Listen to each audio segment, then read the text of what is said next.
Vous qui êtes venus prier ici même, ou qui êtes venus à la messe aujourd'hui, si quelqu'un vous demande en quoi crois-tu, quelle est ta foi, on parle des croyances, là. Quelle est ta croyance? Quelle est ta foi? Probablement que vous pourrez dire, je crois en Jésus-Christ. Et ça sera la bonne réponse. On croit en Jésus-Christ. Et là, quelqu'un pourrait dire, oui, mais qu'est-ce que ça veut dire croire en Jésus-Christ? Si la réponse peut se développer, la réponse la plus courte, c'est croire en Jésus-Christ, c'est rencontrer Jésus-Christ. C'est la définition que le pape Benoît XVI nous a donnée.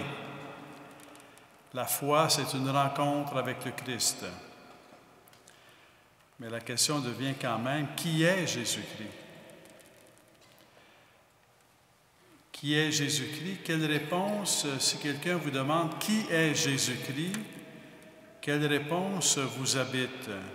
Quelle réponse êtes-vous à même de communiquer? Quelque part, c'est la question la plus importante. Qui est Jésus-Christ? Et à travers l'histoire de l'Église, et jusqu'à aujourd'hui, pour ne pas parler de tout, il y a eu comme deux façons de parler de Jésus-Christ. Et il y a une façon qui nous est familière au Canada, au Québec, lorsqu'on parle de la catéchèse. On parle du catéchisme. À une certaine époque, on parlait du catéchisme. Aujourd'hui, on parle plus de la catéchèse. Pour répondre à la question « Qui est Jésus-Christ ?», on enseigne le catéchisme ou on enseigne la catéchèse. Ça, c'est une façon de répondre à la question « Qui est Jésus-Christ ?». Puis dans le catéchisme, dans la catéchèse, il y a beaucoup de points qui sont vus. Il y a Jésus-Christ, il y a l'Église, il y a les sacrements, il y a la parole de Dieu. Il y a bien des facettes qui sont abordées dans la catéchèse. Mais il y a une autre façon complémentaire de répondre à la question qui est Jésus-Christ et qui est intimement reliée à la mission et qu'on appelle de façon classique le kérygme. Le kérygme, c'est comme l'annonce de qui est Jésus-Christ, mais c'est comme l'annonce de ce qu'il y a au cœur de Jésus-Christ. Qu'est-ce qui est l'essentiel? Qu'est-ce qui est l'essentiel? Qu'est-ce qui est le centre? Quand on parle de Jésus-Christ, de qui parle-t-on? Puis après, autour, on peut développer. Mais qui est Jésus-Christ? Pourquoi? Parce que, justement, la foi, c'est de conduire à la rencontre avec Jésus-Christ. Évangéliser, c'est de conduire à la rencontre avec Jésus-Christ. La mission, c'est de conduire à la rencontre avec Jésus-Christ. Donc, c'est d'annoncer Jésus-Christ pour conduire à la rencontre avec Jésus-Christ. Et là, une fois qu'on a rencontré Jésus-Christ, on peut approfondir. On peut approfondir l'Église, on peut approfondir le sens même de la vie chrétienne, on peut aller plus loin. Mais ça prend le sens de la rencontre avec Jésus-Christ. Et c'est pour ça que depuis quelques décennies, on retrouve un peu le sens du kérygme. Et cette belle communauté, Mère du Divin Amour, qui vient de Côte d'Ivoire et qui est dans plusieurs pays du monde aujourd'hui, a développé la force du kérygme, a développé la force de la proclamation de Jésus-Christ. Qu'est-ce qui est au cœur du message de Jésus-Christ? La liturgie de la parole aujourd'hui nous aide un peu à entrer dans le message du cœur de Jésus-Christ, parce que lorsqu'on dit qui est Jésus-Christ, on peut dire il est le sauveur du monde. Lorsqu'on dit qui est Jésus-Christ, on peut dire il vient nous révéler l'amour de Dieu. Qui est Jésus-Christ? Eh bien, oui, il est le sauveur du monde, mais de quoi nous sauve-t-il? De quoi avons-nous besoin d'être sauvés? Et pourquoi avons-nous besoin de Jésus-Christ? Pour connaître l'amour de Dieu. Donc, au centre du kérygme, il y a comme Jésus-Christ, notre Sauveur.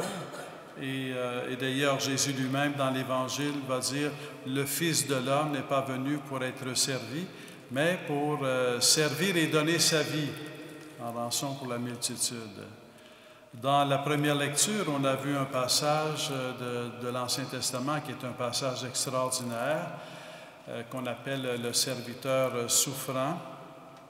Le serviteur souffrant, c'est celui qui sauve par ses souffrances. Et c'est dans le livre d'Isaïe, il y a 4 chants du serviteur. C'est celui qui sauve par ses souffrances. C'est comme révolutionnaire parce qu'en principe, si on veut dire de sauver, c'est quelqu'un qui sauve par son action, c'est quelqu'un qui sauve par sa puissance. En général, sur le plan humain, on ne dira pas que quelqu'un sauve par ses souffrances. Et dans la Bible, dans l'Ancien Testament, il y a comme un cheminement où on en arrive à dire celui qui sauve, le serviteur souffrant, il sauve par ses souffrances. Et Jésus-Christ accomplit cette figure du serviteur souffrant. Le Fils de l'homme n'est pas venu pour être servi, mais pour servir et donner sa vie, et c'est en donnant sa vie qu'il sauve en rançon pour la multitude. Donc, dans la figure de Jésus-Christ, au centre, il y a de qui est Jésus-Christ. Il y a Jésus-Christ, vrai Dieu, vrai homme, le Fils de Dieu fait homme. Il y a Jésus-Christ qui vient dans le monde, Jésus-Christ qui est avec nous, mais aussi Jésus-Christ qui est pour nous, et qui est pour nous, pourquoi? Qui est pour nous parce que nous sommes blessés par le péché. Et de sorte que l'accueil de Jésus-Christ comme mon sauveur, ou l'accueil de Jésus-Christ comme notre sauveur, est très relié à la prise de conscience que nous sommes blessés par le péché. Si on dit à quelqu'un, as-tu déjà été chez le médecin? Bien, voilà, quelqu'un pourrait dire, non, j'ai jamais été chez le médecin. Puis il leur dit, pourquoi tu n'as jamais été chez le médecin? Bien, parce que je ne suis pas malade. Hein? On va chez le médecin quand on est malade. Si on est malade, c'est très intéressant et important de savoir qu'on peut aller chez le médecin. Si quelqu'un est malade et qu'il ne sait pas où aller, bien, on va lui dire, va chez le médecin. Alors, comment voir en Jésus-Christ, pour ainsi dire, notre médecin, notre sauveur? Alors, si on n'a pas la conscience du péché, on voit moins que Jésus-Christ, c'est notre sauveur. On voit moins qu'il vient nous sauver, parce qu'on voit moins de quoi on a besoin de te sauver. On peut voir en Jésus-Christ une belle figure, une figure rayonnante d'amour, mais qu'est-ce qu'il vient faire? Qu'est-ce que cet amour vient faire dans ma vie? Un amour qui vient marcher avec moi, mais aussi un amour qui donne sa vie pour moi. Donc, Jésus, c'est Dieu avec nous, hein, c'est la fête de Noël, mais Jésus, c'est aussi Dieu pour nous, c'est le mystère pascal, c'est le vendredi saint et la résurrection, Jésus, Dieu pour nous. Et dans la première lecture, il y a lorsqu'on dit le serviteur souffrant, hein, c'est que s'il offre sa vie en sacrifice d'expiation, en sacrifice de réparation, par lui, la volonté de Dieu s'accomplira, par lui, ce qui plaît à Dieu se réalisera. Donc, offrir sa vie, hein, c'est l'offrande, c'est offrir sa vie. Le sacrifice, c'est l'offrande de soi. Sacrifice, ça veut dire faire sacré, c'est offrir à Dieu. On fait une réalité devient sacrée lorsqu'on l'offre à Dieu. Alors, s'il offre sa vie en sacrifice, s'il fait de sa vie une offrande en réparation pour les péchés, par lui, le plan d'amour de Dieu va se réaliser. Donc, l'invitation ici du serviteur souffrant, c'est de nous offrir à Dieu et d'offrir aussi nos péchés à Dieu. De présenter à Dieu nos péchés pour qu'il puisse nous en guérir. Un peu comme quand on va chez le médecin, on va présenter sa blessure au médecin et pour qu'il puisse nous en guérir. Et si le médecin, s'il veut nous guérir, il va demander, il va faire un examen médical. Il va vouloir voir quel est notre problème exactement, quel est le problème de santé qui nous habite, et il va pouvoir ainsi nous guérir. Si on arrive et qu'on lui dit qu'on ne veut pas faire l'examen médical, bien, qu'est-ce qui va pouvoir nous aider? Alors, dans l'idée d'être sauvé par Jésus-Christ, d'être guéri par Jésus-Christ, d'être transformé par Jésus-Christ, il y a l'idée de prendre conscience qu'on est pécheur. Et ce n'est pas facile de prendre conscience qu'on est pécheur. En général, ça peut arriver, il y a des moments dans notre vie un un peu plus intense, pour ainsi dire, ou peut-être qu'on a commis, on a posé un geste, on a blessé quelqu'un, et après on le regrette beaucoup. Tu sais, pourquoi est-ce que j'ai fait ça? Pourquoi est-ce que j'ai dit ça? Et il y a des moments comme ça où on prend conscience qu'on est pécheur, qu'il y a une force de refus de Dieu en nous, qu'il y a une force de refus d'amour en nous, qui agit en nous. Et ces moments peuvent être des moments même très douloureux, pour ainsi dire, parce qu'on peut se dire qu'est-ce que j'ai fait là, pourquoi est-ce que j'ai fait ça. On voudrait revenir en arrière, mais on ne peut pas revenir en arrière, c'est fait et je ne peux pas faire autrement que ça a été fait. Et c'est moi qui l'ai fait, je voudrais bien que ça soit arrivé sans moi, mais si jamais ça devait arriver, mais c'est moi qui l'ai fait, c'est moi qui ai blessé par une parole ou par un geste, et on regrette beaucoup. On regrette même amèrement parfois. Mais qu'est-ce qu'on est appelé à découvrir quand on vit l'expérience du regret qui devient comme une expérience de remords, où on est saisi par la douleur d'avoir blessé quelqu'un, peut-être un être cher, peut-être dans notre famille, on est saisi par la douleur d'avoir blessé quelqu'un. Et là, il y a comme un passage à faire parce qu'on peut rester au niveau d'être saisi par la douleur et se décourager, et ne plus voir comment on peut aller de l'avant, comment on peut se réconcilier, comment on peut construire à nouveau. Mais on peut aussi savoir, et c'est là la force du kérigme, c'est là la force de la proclamation de Jésus-Christ, on peut aussi savoir, peut-être qu'on l'a entendu, peut-être qu'on le sait déjà, mais qu'on l'a oublié, on peut aussi savoir que Jésus-Christ peut nous pardonner. On peut aussi savoir que Jésus-Christ a le pouvoir de nous guérir, qu'il a le pouvoir de nous libérer du péché. Donc, ça peut sembler paradoxal, mais les moments peut-être où on peut le plus découvrir que Dieu est notre Sauveur, c'est lorsqu'on fait l'expérience de notre péché. On est toujours pécheur, mais on n'en fait pas l'expérience ou on n'en a pas la conscience à tous les jours. Mais les moments où on en prend conscience, c'est une occasion de découvrir notre réalité, d'être blessé par le péché, d'être marqué par le péché. Être pécheur, ça ne veut pas dire qu'on est toujours en train de commettre de péchés graves. Ça peut arriver, ou moins grave. Mais c'est l'idée qu'on a toujours en nous, c'est comme cette force, cette capacité de pécher. C'est une blessure, c'est un peu comme on veut aimer, mais on veut marcher, mais on marche en boitant. Donc on veut aimer, mais on aime en boitant parce qu'on est blessé par le péché.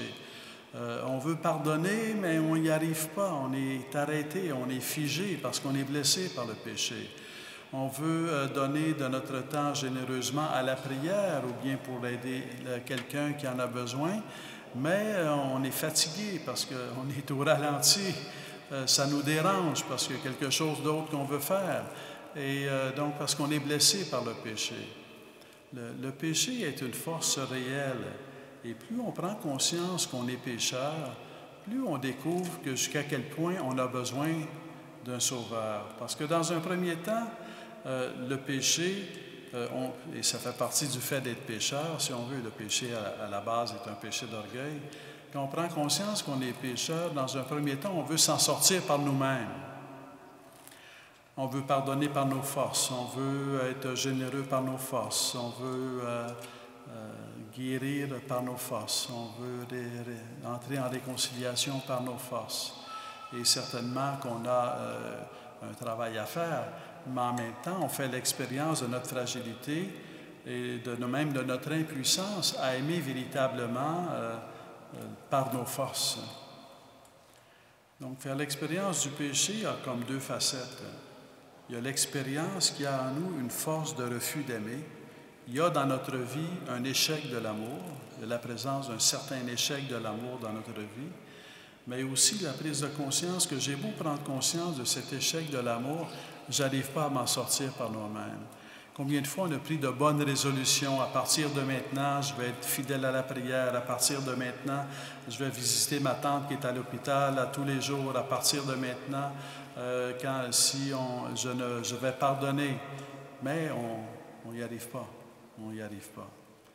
Prendre conscience d'être pécheur, c'est de prendre conscience qu'il y a dans notre vie un échec de l'amour, et c'est aussi prendre conscience qu'on n'y arrive pas par nous-mêmes. On n'y arrive pas par nos seules forces. Et c'est d'être arrivé un peu comme on est arrivé au point où on dit « Seigneur, sauve-moi ». Un des moments les plus libérateurs de l'existence, c'est quand quelqu'un dit « Seigneur, sauve-moi ». Parce que c'est relié à la prise de conscience qu'on a besoin d'être sauvé. Accueillir Jésus-Christ dans notre vie, le reconnaître comme Jésus, vrai Dieu, vrai homme, venu dans le monde pour être avec nous et qui est pour nous, c'est relié à la prise de conscience qu'on a besoin de salut, qu'on a besoin d'être sauvé, qu'on a besoin de Jésus-Christ, que sans lui, on n'y arrive pas. À un moment donné, Jésus va dire à ses disciples, « Hors de moi, vous ne pouvez rien faire ». Ça nous prend du temps à accepter ça et à le reconnaître. Alors, mais il y a des moments dans notre vie qui sont comme des occasions de grâce, des moments de faiblesse, des moments de fragilité, les moments d'échec sont des couteaux à deux tranchants. Ça peut nous conduire au découragement, mais ça peut aussi nous conduire à renouveler notre conscience que oui, on a vraiment besoin de Jésus-Christ et qu'on est vraiment appelé à ouvrir notre cœur à Jésus-Christ en disant « Jésus-Christ, Sauveur, prends pitié de moi, pécheur. Jésus-Christ, Sauveur, sauve-moi. » Et le Seigneur ne fait qu'attendre ça. Quand on dit « Sauve-moi », bien, c'est ce qu'il fait. C'est ce qu'il fait, il nous sauve. Le modèle peut-être de toute prière où on fait l'expérience qu'on est sauvé par le Christ, et c'est la prière de Jésus à Gethsémani. Être disciple de Jésus-Christ a bien des facettes, mais une des facettes, c'est d'imiter la prière de Jésus à Gethsémani. Qu'est-ce qui arrive à Gethsémani? Jésus dit que cette coupe s'éloigne de moi, mais que ta volonté soit faite et non la mienne. Que cette coupe s'éloigne de moi, la croix, vraiment, ça ne me tente pas. Ou bien comme le pécheur, en général, il est rusé, que nous, mais ici, Jésus vient porter nos péchés. Hein? Lui, il n'est pas marqué par le péché, c'est pour ça qu'il peut nous sauver, c'est parce qu'il est Dieu et parce qu'il n'est pas pécheur, donc il est le Saint éternel, et il vient porter nos péchés, donc il se laisse toucher par le péché. Il se laisse toucher par l'angoisse, c'est-à-dire mon âme est triste à mourir. Il se laisse toucher par, pour ainsi dire, l'angoisse devant la mort sur la croix, alors que cette coupe s'éloigne de moi. Mais que ta volonté soit faite et non la mienne. C'est un peu comme un modèle de prière. Dans la prière, nous pouvons dire, Seigneur, ça ne me tente pas d'aimer comme tu me le demandes, hein, mais que ta volonté soit faite et non la mienne. Seigneur, je voudrais faire d'autres choses, mais que ta volonté soit faite et non la mienne. Seigneur, ça ne me tente pas de pardonner, mais que ta volonté soit faite et non la mienne. Autrement dit, à Jésus, quand on le prie, on ne lui raconte pas d'histoire, on se présente tel qu'on est, avec nos blessures, avec nos passions, avec nos découragements, mais que ta volonté soit faite et non la mienne. Seigneur, j'ai peur, mais que ta volonté soit faite et non la mienne. Et quand on offre ainsi notre cœur au Seigneur avec sa fragilité, bien, il nous sauve. Hein? C'est un peu comme si le médecin à qui on ne pourrait pas montrer notre maladie, bien, il ne pourrait pas nous aider. Hein? Pour que le médecin nous aide, bien, il faut qu'il voie notre maladie. Et des fois, on voit Jésus qui est notre sauveur, et la chose qu'on veut le moins lui montrer, c'est notre maladie, c'est notre péché. Alors donc, de demander, je dirais, c'est l'Esprit Saint qui nous aide ainsi. C'est l'Esprit Saint qui vient nous aider à nous reconnaître pécheurs et à nous présenter devant Jésus-Christ dans la confiance à la miséricorde de Dieu. Et donc, ça fait partie d'aller à Jésus comme mon sauveur. Si je vais au médecin comme celui qui va me guérir, j'y vais en lui présentant ma maladie. Et je vais à Jésus comme mon sauveur en lui présentant mon péché. Donc, s'il offre sa vie en sacrifice d'expiation, de réparation, par lui, la volonté de Dieu s'accomplira. Lorsqu'on offre notre vie au Seigneur tel que l'on est, avec notre capacité de péché, si on veut, qui nous habite, qui nous marque, c'est comme une blessure, avec peut-être avec les péchés qu'on a pu commettre en pensée, en parole ou en action. Il ne faut pas penser que Jésus, ça le dérange. Il est venu pour ça. Il est venu pour ça. Hein? Encore une fois, si on va voir le médecin, quand il montre une maladie, ça ne le dérange pas. Il est là pour ça. C'est pour ça qu'il a été formé. C'est ça qu'il veut faire. C'est ça sa vocation. Quand on va vers Jésus-Christ, puis en lui montrant nos fragilités, ça ne le dérange pas. Il est venu pour ça. Il sait qu'on est fragile, c'est nous qui ne le savons pas. Il sait qu'on est pécheur, c'est nous qui ne le savons pas. Mais sachant qu'on est fragile, sachant qu'on est pécheur, il vient dans le monde et il donne sa vie pour nous. Le Fils de l'homme n'est pas venu pour être servi, mais pour servir et donner sa vie en rançon pour la multitude, donc pour nous guérir, pour nous apporter le salut. Alors, dans la question du kérig, donc du cœur de la foi, c'est Jésus-Christ, Jésus-Christ, vrai Dieu, vrai homme, crucifié et ressuscité, unique sauveur du monde, et j'ai besoin d'être sauvé, qui vient me sauver de nos péchés, de mon péché, les péchés que j'ai pu commettre en même temps que de ma capacité de pécher.